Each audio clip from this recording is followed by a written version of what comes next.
Hello everyone, আসসালামু আলাইকুম। সবাই কেমন আছেন? আজকে শুক্রবার, এই জন্য কাজটাও বেশি থাকে। তো সকালবেলা উঠে আমি খিচুড়ি বসিয়ে দিয়েছি সকালে নাস্তার জন্য। এখানে বেগুনের চপ, ডিম ভাজি আর কিছুটা আলুর চপও করেছি। খাবারটা রেডি করেছি। আর মাংস আর কিছু মাছ এনেছে, এগুলো এখন পরিষ্কার করতে হবে। তো নাস্তা সেরে আমি মাছগুলো এখন পরিষ্কার করতে বসে গিয়েছি, যেহেতু অনেকগুলা মাছ কাটতে আমার বেশ সময় লাগবে। আর শুক্রবারের দিন নিয়ে আসতে বলার কারণ হচ্ছে ছুটির দিন, নামাজ পড়ে দুপুরে খাবারও দেরি করে খাবে। তো এখানে আমি মাছগুলো কেটে এখন ধুয়ে পরিষ্কার করে নেব। ছোট মাছগুলো বাছতে অনেক সময় লাগে, আর বড় মাছগুলো কেটে নিয়ে আসার সময় পাই নাই, আমি বাসাতে কেটে নিয়েছি। এখন ধুয়ে পরিষ্কার করে রেখে দিব।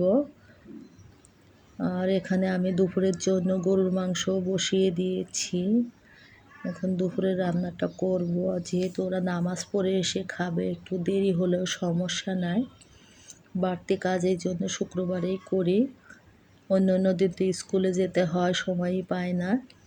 তো এখানে মাংসটা বসিয়ে দিয়েছি। আর বিকেলের দিকে আমি একটু পায়েস রান্না করব, এই জন্য চুলার উপরে পায়েস বসিয়ে দিয়েছি। পায়েস খেতে বাচ্চারা খুব পছন্দ করে, আর খুব গরম পড়ছিল, এই জন্য আইসক্রিম আনিয়েছি। আইসক্রিম খেয়ে তা গরম অনেক লাগছিল। সবাই ভালো থাকবেন।